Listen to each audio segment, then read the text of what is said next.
किसी चीज़ में झगड़ा था, एक कहता ये चीज़ मेरी है, दूसरा कहता नहीं तेरी नहीं भाई मेरी है। ये झगड़ा लेकर अल्लाह के नबी सल्लल्लाहु अलैहि वसल्लम के पास आए।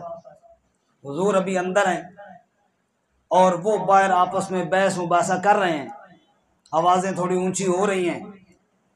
हुजूर अक़दस सल्लल्लाहु अलैहि वसल्लम ने अंदाज़ा लगाया कि ये आपस में उलझे हुए हैं, इतना जल्दी किसी तरफ आने वाले नहीं हैं। ज़ाहिर है दोनों ज़िद पर है, एक कहता है ये मेरी चीज़ है, दूसरा कहता है भाई तेरी नहीं मेरी चीज़ है।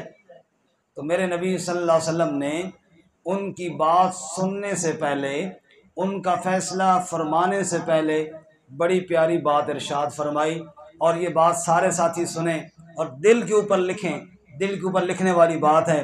आप सल्लल्लाहु अलैहि वसल्लम फरमाए लोगों सुनो, खामोश हो जाओ, मेरी बात पहले सुनो। इन्नमा अना बशरुन, बेशक मैं इंसान हूँ। और इंसान वो होता है जो लोगों की बातें सुनता है, दिलों के राज इंसान नहीं रब जानता है। फिर आपने फरमाया मेरे पास लोग झगड़ों के फैसले करवाने के लिए आते हैं। फलअल्ला बाज़हुम अन यकून अबलग मिन बाज़िन, शायद के बाज़ दफ़ा ऐसे हो जाता है कि दो बंदे आए, एक उनमें ज़बान का तेज़ था, बोलने में तेज़ था, दलाइल बड़े तेज़ कायम कर लेता था।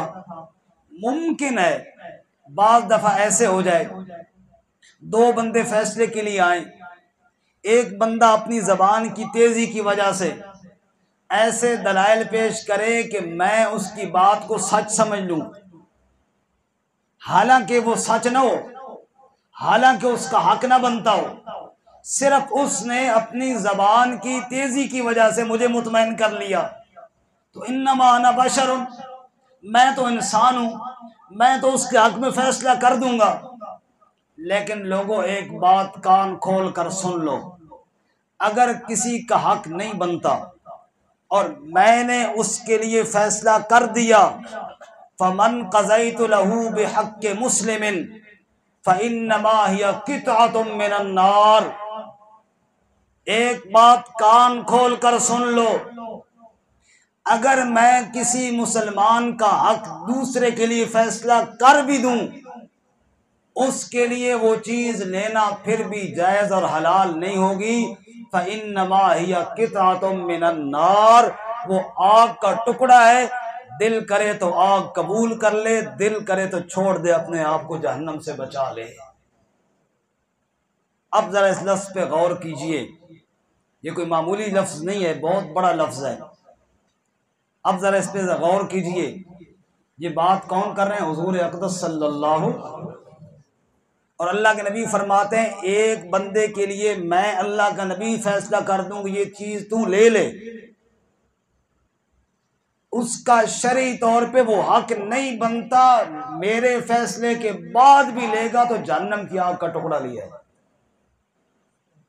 हमारे यहाँ क्या होता है, ओ जी दादे और फैसला कर गए कि ये प्लाट तू रख ले, वालिद साहब ने कह दिया था कि फलाने बेटे को कुछ नहीं देना, बड़े भाई ने कह दिया था कि बहनों को हिस्सा नहीं देना, बादशाह बड़े जो फैसला कर गए, ये हमारे माशरे की बातें हैं, बड़े ने जो फैसला कर दिया है, अगर देना होता तो बड़े देते ना उस फलाने भाई को, बड़ों ने जो नहीं दिया, फलाने ने जो नहीं दिया, बादशाह हम तो बड़ों के फैसले पे खड़े हुए हैं। अब बताओ इस कायनात में मखलूक में मोहम्मद सल्लल्लाहु अलैहि वसल्लम से बड़ा कोई शख्स है? और अल्लाह के नबी अपने बारे में कह रहे हैं कि मैं फैसला कर भी दूं, अगर हक नहीं बनता तो मत लो, अगर मेरा फैसला होने के बावजूद भी तुमने ले लिया तो जहन्नम की आग का टुकड़ा तुमने कबूल किया है। अब बताओ और कौन सा बड़ा है कि बड़े ने फैसला कर दिया, शरीयत के बेशक खिलाफ ही कर दिया, लेकिन बड़े ने जो कर दिया जी, तो ये फैसला बड़े का इसलिए नहीं मानना कि उस बड़े के खिलाफ है जिसको हम हर नमाज में कहते हैं अल्लाहु अकबर, सबसे बड़ा वो है। अल्लाह के नबी फरमाते हैं मैंने भी फैसला किया हो तो वो जायज़ नहीं है। और कौन माई का लाल है जिसका फैसला रब के फैसले के खिलाफ हो और तुमको जी जायज़ है? अल्लाह ताला हमें समझने की तौफीक अता फरमाए। तो ये बहुत बड़ी बात अल्लाह के नबी सल्लल्लाहु अलैहि वसल्लम ने समझाई।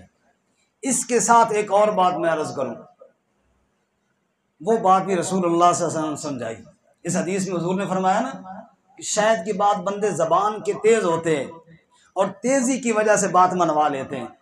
इस पर फिर आगे नबी सल्लल्लाहु अलैहि वसल्लम ने एक बड़ा दिलचस्प वाक़या सुनाया, ये भी सही मुस्लिम शरीफ में हदीस है। हुजूर फरमाते हैं कि दाऊद अलैहिस्सलाम और सुलेमान अलैहिस्सलाम के दौर की बात है। दो औरतें गईं खेत में काम काज करने के लिए। बच्चे दोनों के छोटे छोटे थे, 2 माह का 3 माह का छोटा बच्चा जो चलने फिरने के काबिल नहीं था। देहातों में अब भी औरतें जाती हैं खेतों में काम करने के लिए, तो वो 2 औरतें खेत में काम के लिए गई। बच्चे छोटे थे दोनों के पास। दोनों ने अपनी ज़मीन के किनारे पर जगह बनाकर बच्चों को वहाँ लिटाया, खुद काम में लग गई। उधर से भेड़िया आ गया। भेड़िए ने एक बच्चे को उठाया और भाग गया। वो दोनों औरतें ज़ाहिर भागी तो होंगी, लेकिन भेड़िया तो लेकर भाग गया। बच्चा रह गया एक। बच्चे दोनों एक जैसे थे, हम उम्र भी थे, छोटे बच्चे का पता भी इतना नहीं चलता, खास फर्क भी नहीं होता। अब वो उन दोनों औरतों ने सोचा कि जिसका बच्चा यूं चला जाए, चलो बच्चे का सदमा अपनी जगह पे, घर वालों को क्या जवाब देगी कि बच्चा कहाँ गया? घर वाले पूछेंगे तुम किधर थी? एक नया मुसीबत और हंगामा होगा। अल्लाह के नबी सल्लल्लाहु अलैहि वसल्लम फरमाते हैं उन 2 औरतों में एक बड़ी औरत थी, जबान की बड़ी तेज थी। भेड़िया उसी का बच्चा लेकर गया था। उसने दूसरी से कहा मेरा बच्चा तो ये पड़ा है, तेरा बच्चा भेड़िया लेकर चला गया। उसने कहा अल्लाह की बंदी, ये मेरा बच्चा है, तो तेरा किधर है? बहरहाल वो जबान की तेज थी। उसने कहा चल फिर इस तरह नहीं मानती तो दाऊद अलैहिस्सलाम के पास जाके फैसला करवा लेती। हुजूर फरमाते हैं वो दोनों औरतें दाऊद अलैहिस्सलाम के पास फैसले के लिए आ गई। उसने जो जबान की तेज थी, हालांकि उसका बच्चा भेड़िया ले गया था, उसने आके दाऊद अलैहिस्सलाम को इतना मुतमईन किया, अल्लाह के नबी ये मेरा बच्चा है, ये देखो जी इसकी आंखें मेरी तरह, ये इसके हाथ मेरी तरह, ये फलां। जबान की जो तेज थी, इतना मुतमईन किया कि दाऊद अलैहिस्सलाम को उस औरत की बात पर यकीन हो गया। हुजूर फरमाते हैं दाऊद अलैहिस्सलाम ने फैसला उसी चालाक और मक्कार औरत के हक में फरमा दिया, चल ये बेटा तेरा हो गया। दूसरी जो बेचारी जबान की ज़रा कमज़ोर थी, वो वापस चली गई। भाई यार ये चंगा हो गया कि मेरा बेटा मुफ्त में उसने ले लिया। आगे मिलके हज़रत सुलेमान अलैहिस्सलाम, दाऊद अलैहिस्सलाम के बेटे थे हज़रत सुलेमान अलैहिस्सलाम। उन्होंने पूछा भाई खैरियत, कहाँ जा रही हो, क्या मामला हुआ? तो वो जो ज़बान की तेज़ औरत थी उसने सारे दलाइल फटाफट वहाँ भी सुना दिए। तो हज़रत सुलेमान अलैहिस्सलाम को उस पर शक पड़ गया, शायद इसने गड़बड़ की हो। उन्होंने कहा ठहरो, तुम्हारा फैसला मैं दोबारा करता हूँ। कहा अच्छा जी दोबारा करो। हज़रत सुलेमान अलैहिस्सलाम फरमाया चलो दलाइल दो, किसका है ये बच्चा? वो जो ज़बान की तेज़ ने कहा जी मेरा है जी, ये दलील वो दलील। दूसरी बेचारी जिसका सचमुच का था, उसने भी रोते हुए बताया हज़रत ये मेरा बच्चा है, लेकिन ज़्यादा दलाइल ना दे सकी। हज़रत सलमान ने अच्छा मुझे तो समझ में नहीं आया किसका है, ऐसे करते छुरी लेकर आओ। कहा जी छुरी को क्या करना है? कहा समझ नहीं आ रहा किसका है, बच्चे के 2 टुकड़े करता हूँ, आधा तुझे देता हूँ और आधा तुझे देता हूँ। 2 टुकड़े करता हूँ, आधा तुझे देता हूँ और आधा तुझे देता हूँ, चलो फिर आधा आधा हो जाएगा, इसी तरह ही फैसला है। तो हुजूर फरमाते हैं वो जो तेज तराज औरत थी ना, उसने कहा ठीक है जी कर दो। लेकिन जिसका असली बच्चा था, माँ वाला अपने बच्चे के टुकड़े कहाँ बर्दाश्त करती है, उसकी चीख निकल गई। उसने कहा हजरत ना ना ना ना, इसी को दे दो, लेकिन टुकड़े खुदा के लिए ना करना है, इसके टुकड़े ना करना, इसी को दे दो। हजरत सुलेमान समझ गया कि बच्चा इसी का है। हजरत सुलेमान ने कहा दूसरी से चालाकी करती है, तेरा बच्चा होता तो कभी ना कहती टुकड़े कर दो। जिसका बच्चा था, टुकड़े की बात सुनकर उसकी चीख निकल गई है, फराड करती है चल नस, चल भाग यहाँ से। और हजरत सुलेमान अलैहिस्सलाम ने वो बच्चा उससे लेकर उस औरत को दे दिया जिसका सचमुच का बच्चा था। इससे अल्लाह के नबी सल्लल्लाहु अलैहि वसल्लम ने ये बात समझाई कि फैसले में ऐसे हो जाता है, बाज़ दफ़ा ज़बान की तेज़ी की वजह से कोई बंदा मुतमईन कर लेता है, हालांकि हकीकत इसके खिलाफ होती है। इसमें एक बात अकीदे की बड़ी समझ में आ रही है, अगर तवज्जो फरमाएं। साबित क्या हुआ इन दोनों हदीसों से कि आलिमुल गैब किसकी ज़ात है? हुजूर भी फरमा रहे हैं कि मैं भी इंसान हूँ, बाज़ दफ़ा मामला बरअक्स होता है, लोग बातों बातों में मुझे ऐसे ना कायल कर ले। और दाऊद अलैहिस्सलाम का तो अमली नमूना हुजूर ने बता दिया कि वो ऐसे हो। एक तेज जबान वाली औरत ने हजरत दाऊद अलैहिस्सलाम को मुतमईन कर लिया। मालूम हुआ पर्दों की बातें और दिलों के राज जानने वाला सिर्फ कौन है जी? सुभान अल्लाह। दूसरे का हक कितना अजीब मामला है, इससे बचना चाहिए। अल्लाह में बचने की तौफीक अता फरमाए। इस पर एक और मिसाल, वो भी हदीस मुबारक में है। आज ज़रा दरस जो है तरस वाला नहीं है, लेकिन समझने वाला है। लेकिन इसका मतलब ये नहीं कि आप सारे साथी नींद का शिकार हो जाएं। जाग रहे हैं ना सारे साथी जी? हमारे मौलवी साहब सुना रहे थे, उन्होंने मक्खी का वाक़या ना कुरान में, नहीं यखलुकू ज़ुबाबा, मक्खी को नहीं बना सकते, तो वो तरस लगाई उन्होंने, मक्खी पे लगाई ना, इतना लंबा कि मक्खी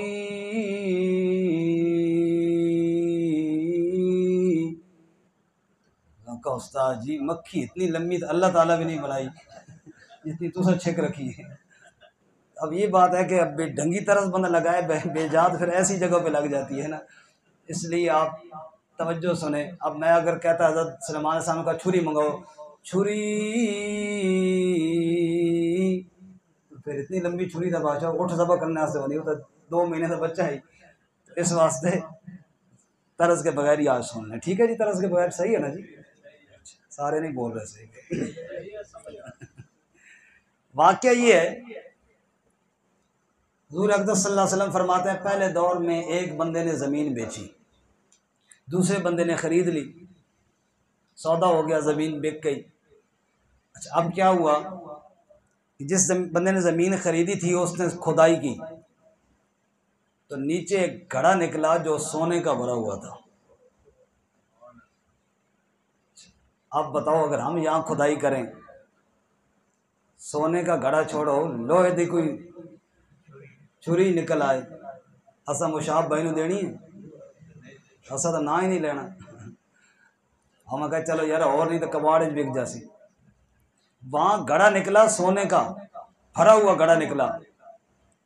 अब अल्लाह के नबी सल्लल्लाहु अलैहि वसल्लम फरमाते हैं, इत्तेफाक की बात, दोनों हलाल खोर थे, ज़मीन बेचने वाला भी और प्लाट लेने वाला भी।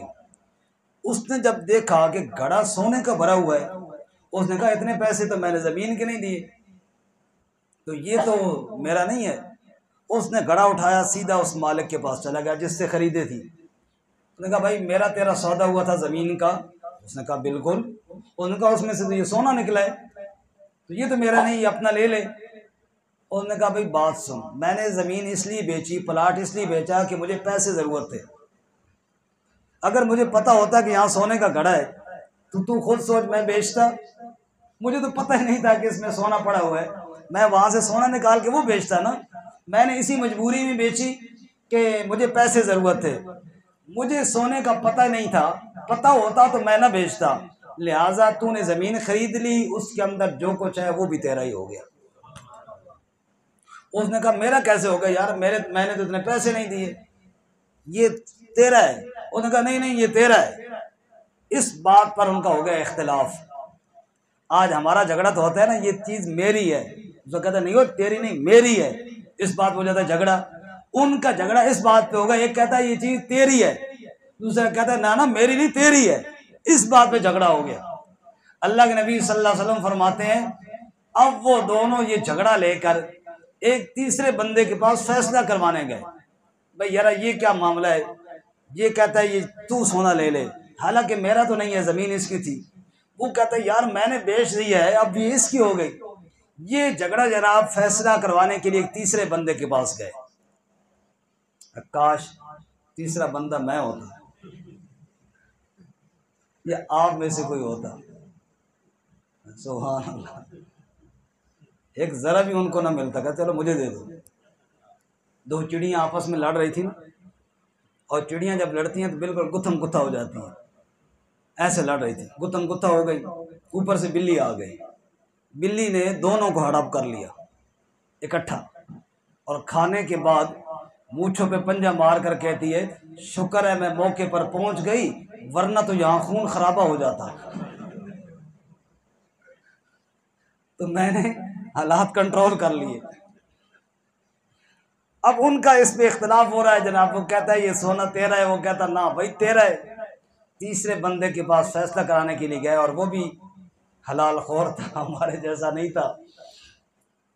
उसने कहा बात तो दोनों की ठीक है, तेरा इसलिए नहीं बनता कि तूने ज़मीन के पैसे दिए, और बाकी तेरा भी नहीं बनता इसलिए कि तूने जनाब सोना तो नहीं बेचा, ज़मीन बेची है। चलो इसका कोई हल निकालते हैं। उसने कहा तेरी कोई औलाद है? उसका मेरी बेटी है। तेरा? उसने कहा मेरा बेटा है। उन्होंने कहा मामला ठीक हो गया, इन दोनों का आपस में रिश्ता कर देते हैं, और इनकी शादी पर ये सोना खर्च कर देते हैं, जो बच जाए इसी बच्चे और बच्ची को दे देते हैं, आधा आधा करके दे देते हैं।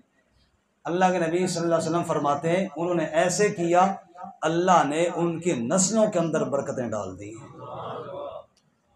हुजूर अक़दस सल्लल्लाहु अलैहि वसल्लम ने ये बात समझाई, इसलिए समझाई कि लोगों फैसले अदल के साथ किया करें, दूसरे के हक की तरफ ध्यान न किया करें, और हलाल खाने की कोशिश किया करें। बस छोटी छोटी दो बातें सुना के ताकि मजमून पूरा हो जाए। हज़रत नुमान बिन बशीर रज़ी अल्लाह तआला अन्हु एक सहाबी हैं, कहते हैं मेरे वालिद साहब ने मुझे एक प्लाट देने का इरादा किया कि ये प्लाट, ये ज़मीन तुझे दे दूँ। होता है बेटों में एक बेटा प्यारा लगता है, बंदा कहता है चलो यार ये मकान इसी को दे दूँ।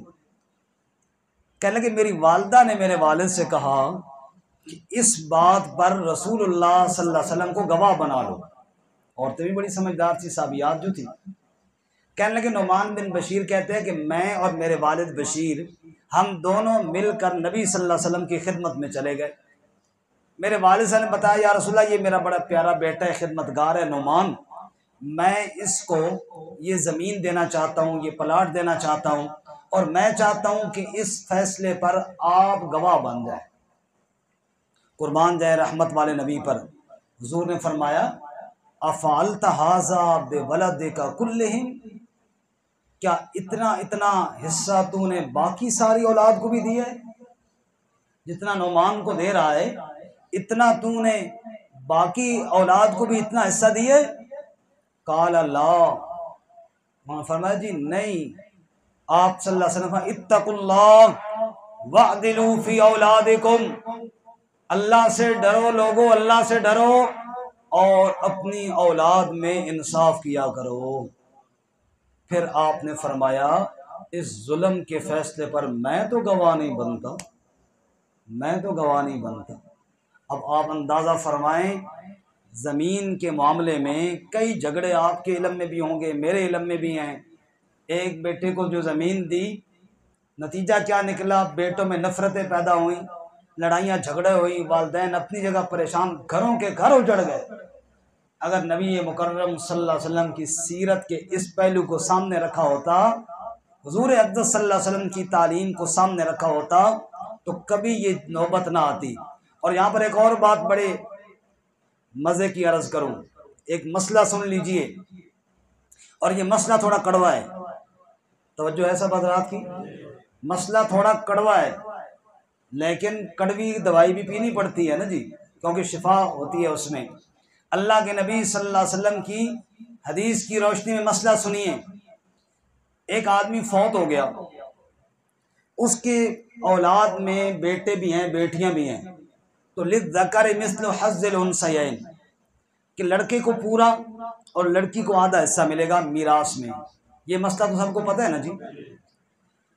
अब एक आदमी फौत नहीं हुआ, वो जिंदगी में दे रहा है, तो याद रखें जिंदगी में जो दिया जाता है इसको मीरास नहीं कहते। जिंदगी में दिए जाने वाले को हदिया, अतिया, तोहफा ये कहा जाता है। मीरास तो मौत के बाद होती है। ये लिज़्ज़कर मिस्लु हज़्ज़िल उन्सयैन, ये निस्फ लड़की का और पूरा लड़के का, ये तो मिरास का मसला है। कई लोग जिंदगी में तकसीम करते हैं, वो भी बच्चियों को आधा देते हैं। हालांकि अगर जिंदगी में आप देंगे तो ये कानून नहीं है, जिंदगी में लड़के लड़की को बराबर दिया जाएगा। कोई बात समझ में आई है कि कोई नहीं आई?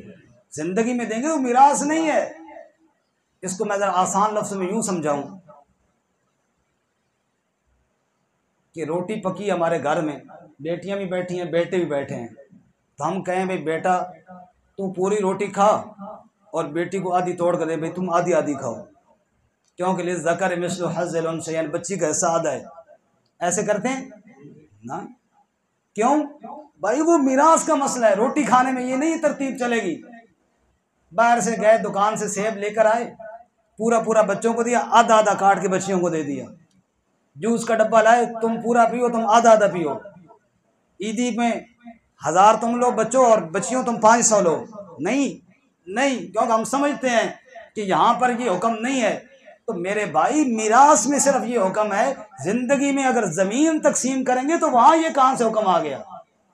जैसे जूस के डब्बे में, रोटी के टुकड़े में ये कानून नहीं चलता, जमीन के टुकड़े में भी ये कानून नहीं चलता। सिर्फ मसला ये है कि रोटी की जरा सस्ता टुकड़ा है और जमीन का टुकड़ा महंगा है, तो वहां वो वाला कानून चला लेते हैं। इसलिए ये कानून मिरास का मौत के बाद लागू होता है। जिंदगी में ये कानून, बोलो जी, मसला समझ में आ गया? और एक और बात, वारसों को महरूम कर देना, इसकी भी इजाज़त नहीं। हज़रत साद बिन अबी वक्कास रज़ी अल्लाह तआला फरमाते हैं, बस आज के सबक की आखिरी बात सुनाने लगे। हज़रत साद बिन अबी वक्कास रज़ी अल्लाह तआला फरमाते हैं, मैं बीमार हो गया और बीमार शदीद हो गया और मुझे लगा कि मैं बचूंगा नहीं। ऐसी बीमारी बढ़ती चली गई कि शायद मेरी मौत वाक़या हो जाएगी। कहने लगे एक दिन मेरी किस्मत जागी कि रसूलुल्लाह सल्लल्लाहु अलैहि वसल्लम मेरी इयादत के लिए तशरीफ़ ले आए। सुभान अल्लाह, सहाबा की अज़मत की भी क्या बात है, कहो ज़रा सुभान अल्लाह। मेरे नबी के ग़ुलामों की शान भी अजीब है। भाई बीमार हो गए, हुजूर इयादत करने जा रहे हैं सल्लल्लाहु अलैहि वसल्लम। ज़रा साद बिन अबी वक्कास कहते हैं, हुजूर मेरे पास तशरीफ़ लाए। मैंने कहा या रसूल अल्लाह, मैं बीमार हूँ और आप देख रहे हैं कि मेरी तबीयत ठीक नहीं है और मुझे ये भी लग रहा है कि मैं बचूंगा नहीं, मैं इसी बीमारी में फौत हो जाऊंगा। ऐ अल्लाह के नबी, मेरी एक बेटी है और मेरे पास माल ज़्यादा है।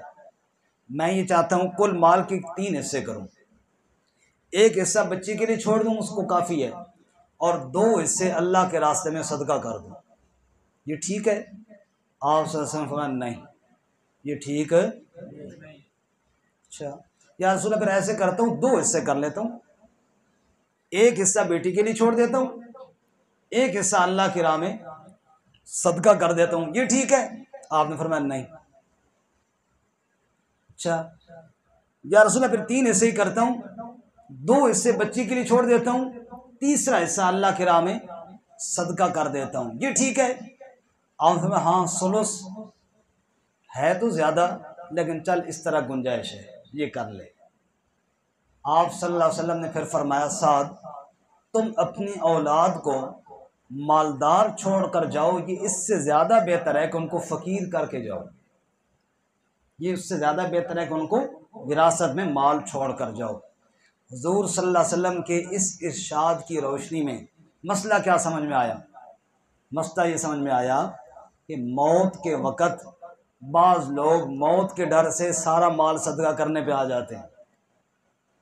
मौत सामने नज़र आती है ना, तो डर लगता है बंदे को। बंदा कहता है जनाब चलो सदका ही कर दो। हमारे साथी तो खैर नहीं डरते, ये तो बड़े दिलेर हैं। हमारे एक साथी बीमार हुए, फिर ठीक हो गए। मैंने उनसे पूछा माशाल्लाह ठीक हो गए हो, कोई सदका खैरात कीता है? उन्होंने फरमाया सदका खैरात तो कोई नहीं कीता, अल्लाह ताला नाल सीधी सीधी गल की थी। मैं कहो सीधी गल केड़ी की थी? मैं कहा या अल्लाह, तेरे अलावा शिफा देने वाला तो कोई नहीं, और तू ये भी जानता है कि मैं कंजूस बंदा हूँ, सदका मुझसे भी नहीं दिया जाता। ऐ अल्लाह, तू बग़ैर सदक़े की करम फरमा दे और मुझे सेहत अता फरमा दे। कहते हैं अल्लाह ने मेरी दुआ कबूल कर ली, सदक़े बग़ैर ही अल्लाह ने ठीक कर दिया।